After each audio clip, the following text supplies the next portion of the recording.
370 और 35 को हमने दफना है और आप जो है आप हमेशा जो है इसको ऐसे सब्ज बहार दिखाते हैं कश्मीर के लोगों को सिर्फ वोट्स के लिए कि हम 370 को बहाल करेंगे। ना आपको लास्ट में भाजपा के साथ ही तो फिर ये एकजुट का मजाक क्यों? मिलना है भाजपा के साथ जरूर, जब तक वो वहाँ पर हैं बात करनी है उनके साथ। नेशनल कॉन्फ्रेंस की जब भी बात की जाए, कत्ले आम उनकी सरकार में हुए, जो पैलेट्स जो जानवरों पे चलाए जाते हैं वो नेशनल कॉन्फ्रेंस की सरकार में हुआ। पैलेट्स लगाने का ताल्लुक है, that was a very very wrong move by those governments.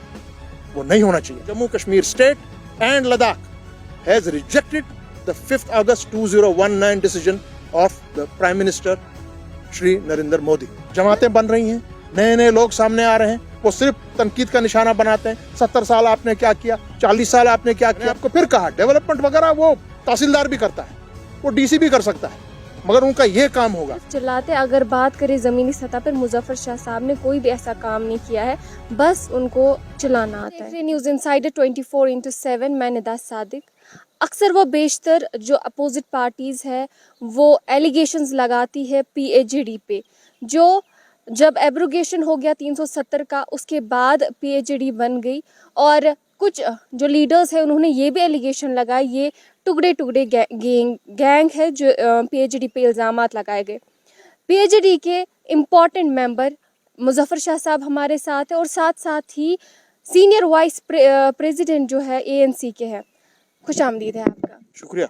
मेरा पहला सीधा साधा सवाल जो आपकी तरफ ये है कि 370 और 35 की आप लगातार बातें करते हैं, लेकिन अगर अपोजिट पार्टीज़ की बात करें तो वो ये दावा करते हैं कि मुजफ्फर शाह साहब किन बुनियादों पे ये सब बोलते हैं, क्योंकि 370 और 35 को हमने दफनाया है और आप जो है आप हमेशा जो है इसको ऐसे सब्ज बहार दिखाते हैं कश्मीर के लोगों को सिर्फ वोट्स के लिए कि हम 370 को बहाल करेंगे। आप क्यों ये बोलते हैं, क्यों कश्मीर के अवाम को आप झूठे दिलासे देते हैं? 370 हम सब की, चाहे मैं हूँ, चाहे ये सियासी जमातें हैं, जो भी ये लीडरान हैं, जम्मू से हैं, कश्मीर से हैं, लद्दाख से हैं, ये हमारी बुनियाद है और इस बुनियाद को हम खो नहीं सकते। बेशक मरकज़ ने इस वक्त इसको अपने नंबर्स के बिना पर, पार्लियामेंट में एक ऑलमोस्ट 2/3 मेजॉरिटी की बिना पर उनने ये कानून पास करवाया जो हमारी नज़र में इट इज़ अनकॉन्स्टिट्यूशनल, इरेशनल, और इस वक्त वो है before the honourable supreme court for their consideration. So हम सब का फर्ज बनता है, बगैर आप तनकीद करें हम पर कि वो क्या कर रहे हैं 370 का, अभी तक क्या किया है, मैं उनसे उल्टा सवाल करूंगा, आपने क्या किया? ये ठीक है आप जी वोट लेने जा रहे हैं आज डेवलपमेंट के नाम पर, नौकरियों के नाम पर। डेवलपमेंट और नौकरी तो तहसीलदार भी कर सकता है, वो तो लेफ्टिनेंट गवर्नर भी बोलते हैं हमने इतना यहाँ पे इतने 4 चांद लगा दिए हैं जम्मू कश्मीर के। मगर जो हमारा बेसिक मामला है जिसकी बुनियाद पर union of India and the state of Jammu and Kashmir का एक अरेंजमेंट हुआ है और कॉन्स्टिट्यूशन के तहत हुआ है, कानून के तहत हुआ है, उस पर मैं इन सब दोस्तों से, भाइयों से गुजारिश करूंगा कि कुछ भी नहीं आप करें। इसी का तो आपने आज तक खाया पिया है। 370 की धारा के तहत ही तो आपने यहाँ पे जब भी आपने सरकारें यहाँ चलाई हैं, ओथ तो उसी पे लिया है आपने। आप भूल गए क्या वो सब? और आज ये एक पूरा एक बीजेपी को आप एक क्रेडिट ये देंगे, वो सामने आपको बोल रहा है कि मैं आपको ये करने जा रहा हूं, और वो कंसोलिडेटेड तौर पर अपने प्रोग्राम सामने ला रहे हैं। तो क्या हम जम्मू कश्मीर के बाशिंदे, हम घर घर जो बटे हुए हैं, क्या हमारा फर्ज नहीं बनता है कि एक कंसोलिडेटेड एक ओपिनियन खड़ा कीजिए और 370 और 35 को बहाल कराइए? जो आज डिमांड पूरी लद्दाख और पूरी जम्मू से भी उठ रही है कि नहीं, वाकई में 370 हमारी गारंटी थी, मेरी जॉब की, मेरी नौकरियों की, मेरे लैंड की, हमारी प्रोटेक्शन थी। यही तो था 370, और क्या था? आज सब मान रहे हैं। और कश्मीर में देखिए ये लोग क्या कर रहे हैं, जमातें बन रही हैं, नए नए लोग सामने आ रहे हैं, वो सिर्फ तनकीद का निशाना बनाते हैं। 70 साल आपने क्या किया, 40 साल आपने क्या किया। भाई वो अलग छोड़िए, आज पूरा एक वहां से एक यलगार है कि 370 को पूरी तरह से दफन करना है। उस यलगार का मुकाबला हमको करना है, और लीगली और constitutionally under the framework of the constitution. उस हिसाब से हम इसको चला रहे हैं सामने, सुप्रीम कोर्ट के सामने खड़े हैं। मेरी यही गुजारिश होगी इन सब लोगों से कि आप भी आइए, खड़े हो जाइए, तनकीद का निशाना मत बनाइए, come and join and be a part of it. आप बात कर रहे हैं 70 साल की, ये आप ही नहीं, ये हर कोई लीडर बात करता है कि 70 साल में इन्होंने क्या किया है। नेशनल कॉन्फ्रेंस की जब भी बात की जाए, कत्ले आम उनकी सरकार में हुए, जो पैलेट्स जो जानवरों पे चलाए जाते हैं वो नेशनल कॉन्फ्रेंस की सरकार में हुआ, जो पीएसए लगाया जाता था जो नहीं अभी तक कश्मीर में कहीं पर लगाया, लेकिन वो भी कश्मीर में लागू हुआ, वो भी एनसी की सरकार में ही हुआ। और ये सब एलिगेशन जो है बाकी लीडर्स करते हैं। आप इस सब को किस तरीके से देखते हैं कि एनसी जो है, अब वोट्स की इलेक्शंस आ रहे हैं, अब सामने आ रहे हैं, अब 370 की बात करें, लेकिन जो पुराना उन्होंने कश्मीर में किया है वो कैसे लोग अब भूल जाएंगे और आज उनको कैसे वो वोट्स डालेंगे? आप उसको कैसे देखते हैं? आपका सवाल बहुत लंबा है, उसको मैं एक दो पार्ट्स में कोशिश करूंगा जवाब देने की। सबसे पहले, जितनी भी आप यहाँ पे जो भी जम्मू कश्मीर में डेवलपमेंट हुई है, राइट फ्रॉम 1948 जब पहली नेशनल कॉन्फ्रेंस की सरकार बनी थी, तालागाते पहले जब शेरी कश्मीर गुजर गए 1982 पे, उसके बाद डॉक्टर फारूक साहब की गवर्नमेंट आई, उसके बाद मेरे वालिद की गवर्नमेंट आई एनसीके के नाम पर, नेशनल कॉन्फ्रेंस ही सारा है। उसके बाद दोबारा फिर गवर्नमेंट्स आई, उसके बाद जो यहाँ तक अभी तक चली। जो मेन काम हुए हैं वो हुए हैं शेरी कश्मीर की, उनकी देखरेख के तहत। आप जम्मू जाएं, लद्दाख जाएं, कश्मीर घूमें, जहां पर भी आप नजर दौड़ाएं, जो ये लोग सवाल करते हैं मैं उनसे वापस जवाब उनसे। लेकिन आप ये मानते हैं कि कत्ले आम खत्म करूं ना, आप नजर दौड़ाएं जहां पर, हॉस्पिटल्स देखें आप, रोड्स, यहाँ की एजुकेशन फैसिलिटीज, हेल्थ, शेर कश्मीर इंस्टीट्यूट, आपका यूनिवर्सिटीज जम्मू से लेकर यहाँ तक, यहाँ जितने भी आपके चारों तरफ हॉस्पिटल्स हैं, ये कब बने? तभी बने, उसके बाद तो बने नहीं, हार्डली एनीथिंग, चाहे जम्मू हो या कश्मीर हो। सो आप कहेंगे जी नहीं जी कुछ नहीं हुआ, दैट्स रॉन्ग। नंबर 2, आपने कहा कि बताइए ये पैलेट्स चले, यस 2001 में भी नेशनल कॉन्फ्रेंस गवर्नमेंट थी, कोलिशन गवर्नमेंट थी, फिर इनकी पीडीपी की गवर्नमेंट थी, कोलिशन गवर्नमेंट थी। हाँ, जहां तक पैलेट्स लगाने का ताल्लुक है, that was a very very wrong move by those governments, वो नहीं होना चाहिए था। You cannot fire pellets at your own children, on your people, कुछ भी हो जाए उस पर मैं I am with the people on that matter, that is wrong, absolutely wrong. आपको कैसे लगता है कि अब लोग उन पे कैसे भरोसा करेंगे? या अगर बात करें पीडीपी की, जो अभी जो एकजुट हुए हैं पार्टियां, पीडीपी या एनसी की बात करें, पीडीपी ने एलिगेशन ये आ रही है, एक जमाने में ये बोला था कि क्या वो बिस्किट लेने गया था, ये एक एलिगेशन है, और एनसी पे भी एलिगेशन।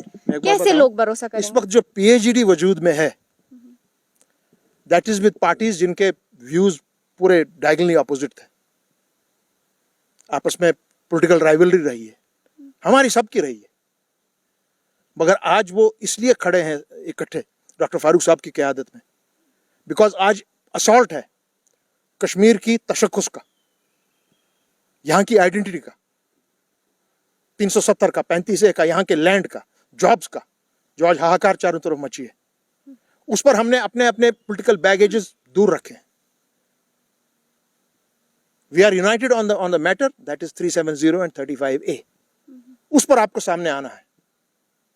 ये भी लोग कहते हैं कि ये सिर्फ इलेक्शंस के लिए सामने आ रहे हैं, लास्ट टाइम भी इनने इलेक्शन लड़ा, ये इसका डीडीसी का, बिल्कुल सही बोल रहे हैं ये, मगर क्यों लड़ा?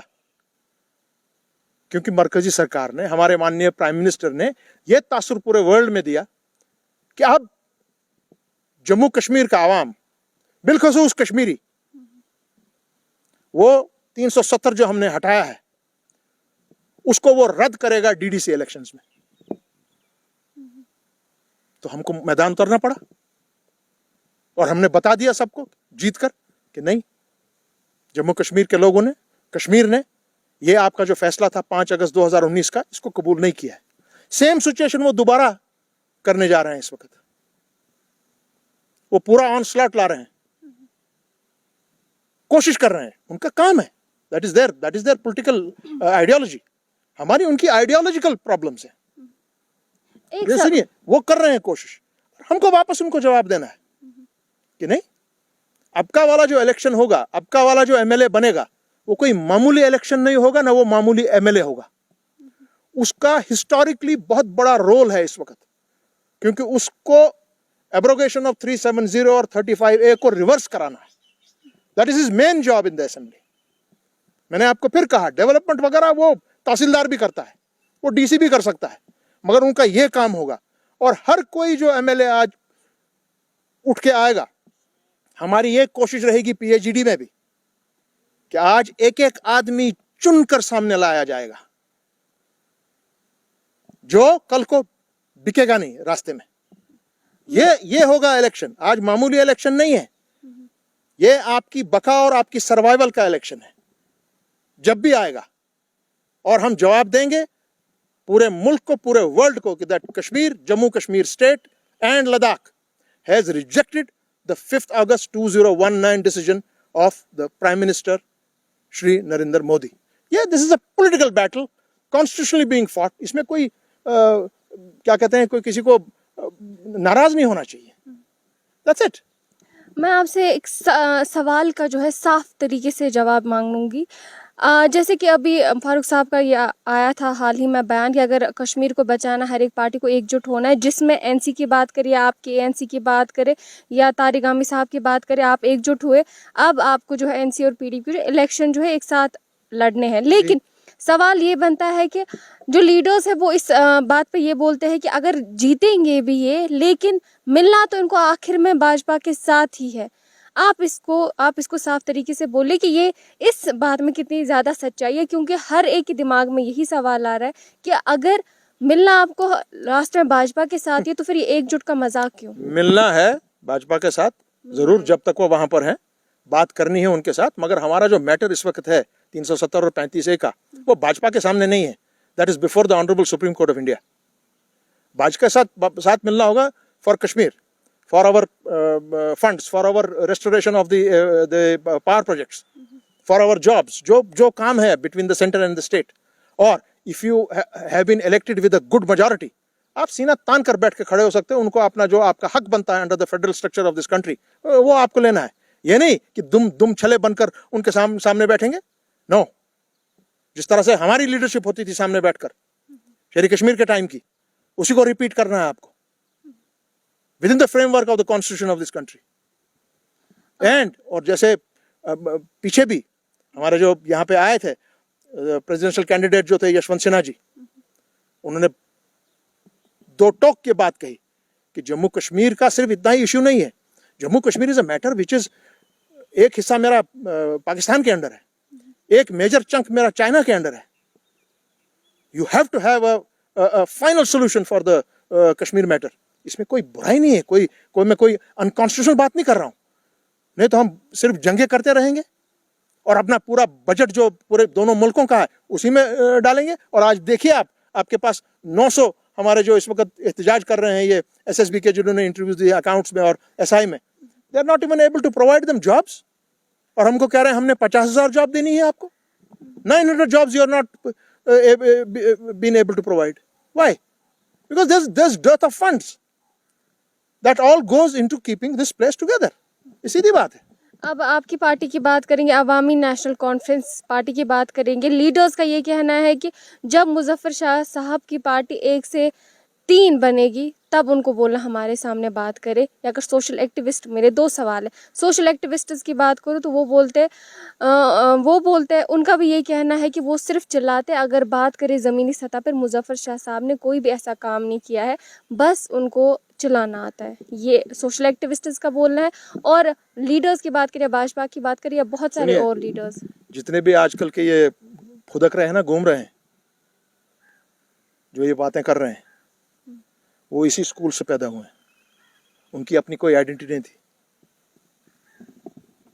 आप आदिल नजीर साहब की? नहीं, आदिल है, वो तो कल के बच्चे हैं, उनको क्या पता है सब चीज़। ये बातें तो वकार भट्टी और आदिल नजीर ने की। अगर वकार भट्टी और आदिल नजीर बात करते हैं, जितनी मेरी डिस्ट्रिक्ट श्रीनगर की मेंबरशिप है ना, उतनी वो अभी शायद अगर 4 बार भी जन्मेंगे यहाँ, उतनी भी बराबर नहीं कर पाएंगे। और हमने इसके पहले भी 1-2 बार इलेक्शंस में हिस्सा लिया, हालांकि हमारा इलेक्शन से दूर दूर तक कोई वास्ता नहीं था, जब तक के आप फ्री एंड फेयर इलेक्शंस ना करें।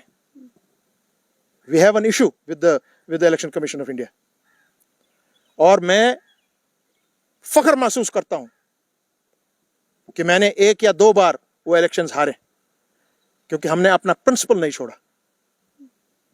और जहां तक एएनसी के ताल्लुक, एएनसी क्या है, ये पूरा नेशनल कॉन्फ्रेंस है, ये कोई हवा में से नहीं आई है।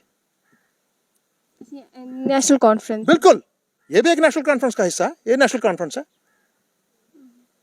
एएनसी की जो सदर है, she is the tallest leader available today of the entire national conference. उसमें क्या कोई दो राय है इनको? क्या मेरे वालिद बुजुर्गवार ने 17 साल जेल में काटे हैं नेशनल कॉन्फ्रेंस प्लेबिससिट फ्रंट से। और बुनियाद रखी है इसकी शहरी कश्मीर के साथ में, इस जमात की, और उसको फुलवाया है।